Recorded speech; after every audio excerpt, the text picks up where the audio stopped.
So we found ourselves a little spot with a funny little jetty with some boats off of it. Sort of out of the wind here too, which is good. So I'm going to try and put the drone up because we've got about an hour and a half before sunset. So I'm just setting the drone up. We're going to put it up so we can get some footage. Then we'll take some photos of the shed. Okay, so we're going to do this calibration thing where we turn it 360 degrees that way, 360 degrees that way, and then it's calibrated. Ready for flight.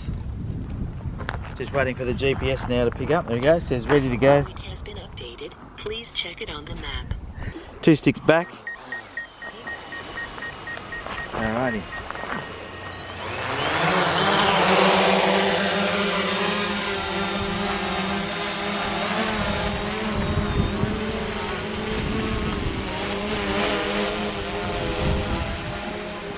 Up she goes.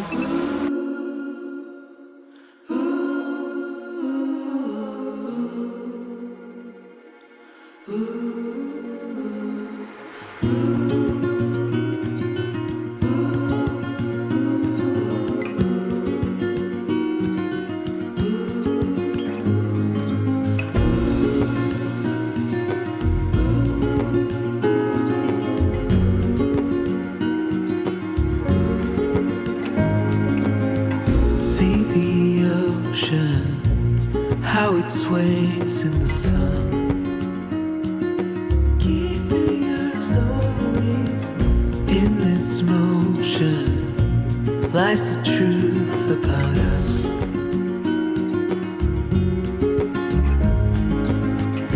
Things time will tell, we might never know. We'll be gone before it all begins. Send me your songs of tomorrow. I'm dying to know it all. Stories of joy and of sorrow. I'm dying to know it all. To know it all.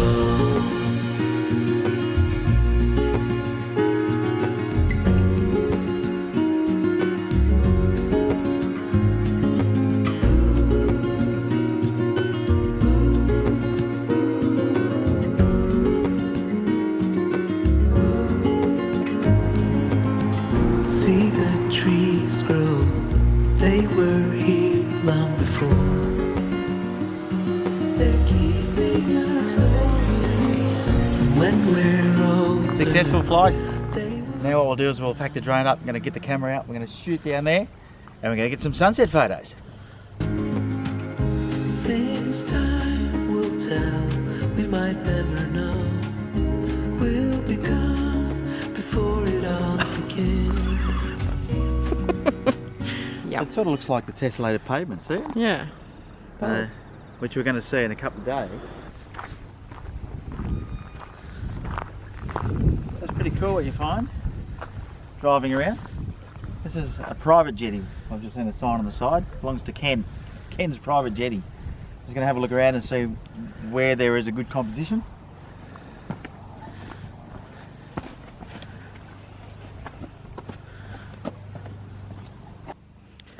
Bit dark over here. Gosh, it's a nice spot. It's a great spot. So I think I'll go over the other side and set up over the other side and get a shot coming back with the light hitting the side of the jetty and those boats that are hanging there. And I think that'll make a really nice shot, so that's what we'll do.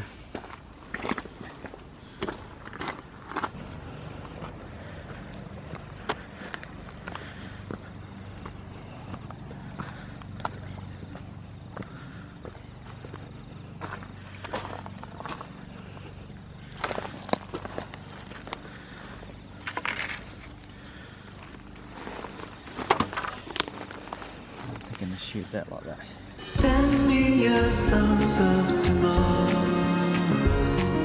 I'm dying to know it all.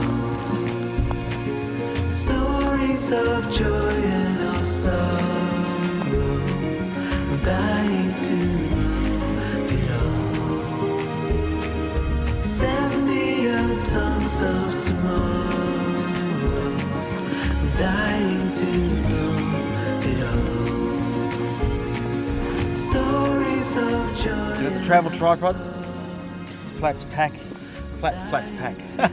Pack's flat, as you can see. That's cool in the bottom of a suitcase. Still has the twist lock mechanisms of the other one, making life easy. The cloud changes so quickly on the top of Mount Wellington that the light changes really fast.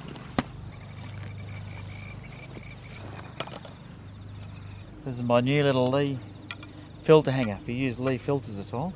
Makes it easy to access all my filters. It just hangs on the side of the tripod like that, and then you can just reach in and grab whatever filters you need. Might go with a 0.6 soft grad, which looks something like that. I'm going to go with the polarizer because there's a lot of reflections on the water, so the polarizer will get rid of all the reflections.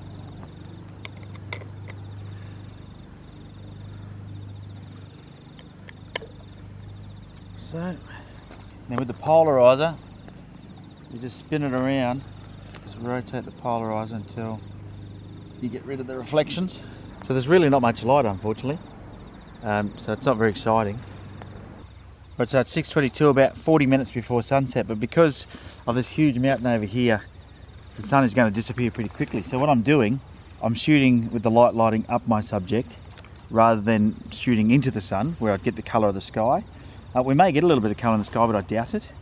And I've sort of got a composition I'm happy with of there's a boat shed there, and then there's these boats hanging off the end of the boat shed, and I've got this, I don't know if you can see that tree there going up along with the 25km/h sign, and then I've got this green bush in front of us in the shot as well. As you can see, we've got a nice composition there. Jetty sort of is not quite dead centre, so it's sort of, if you look at the rule of thirds, it's quite a good little composition.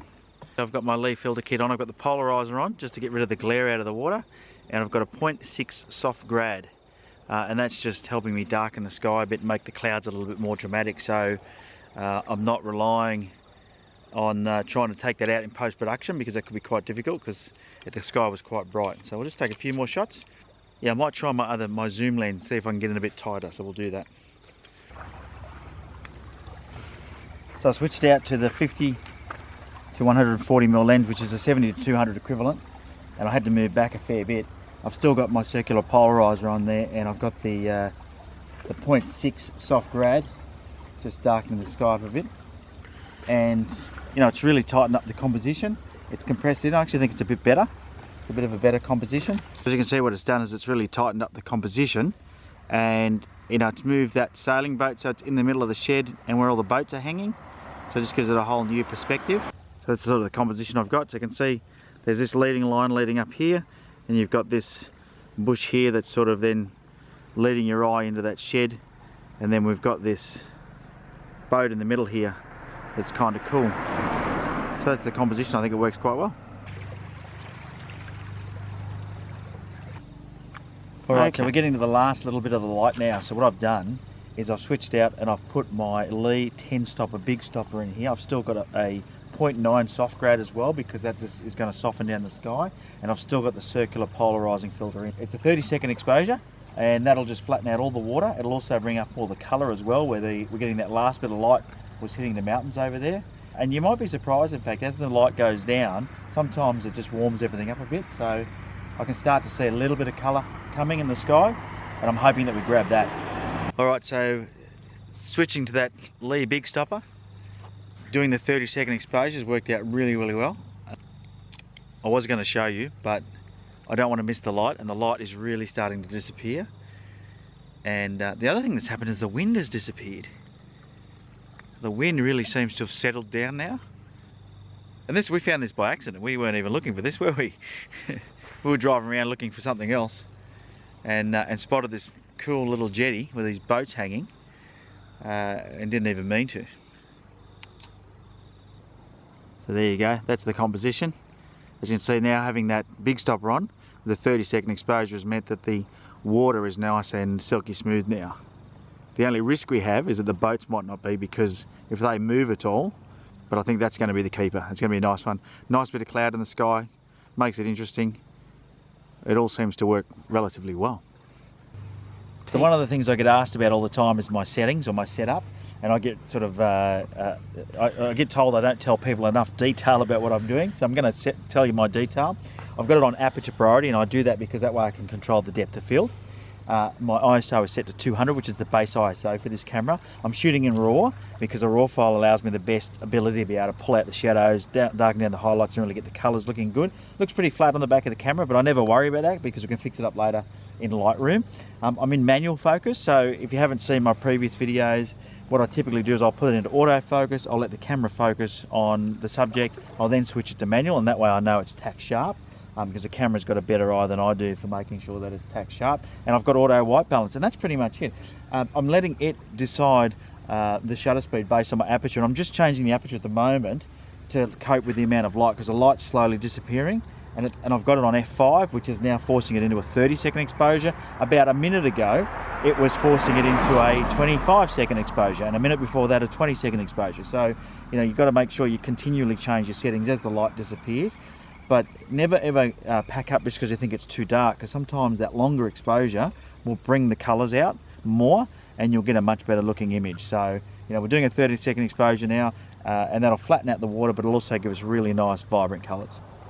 So I've changed my settings once again because I looked at my long exposure and the boat in the background was all blurry, and I thought I need to try and get some with the boat sharp. But what I've done is I've taken out the 10 stopper, and I've put in a 0.6 and a 0.9 graduated filter to darken up the sky, and the sky is actually quite interesting.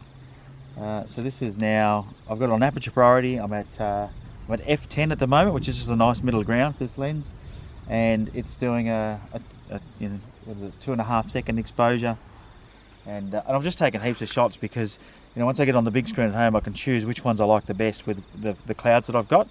And so this is the best way to do it.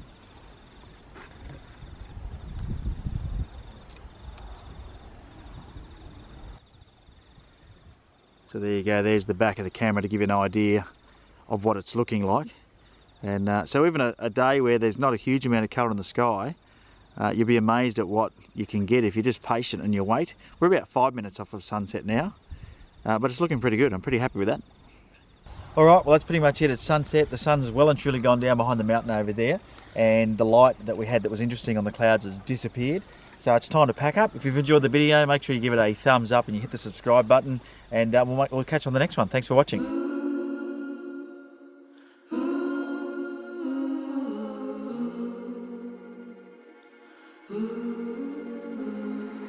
Ooh.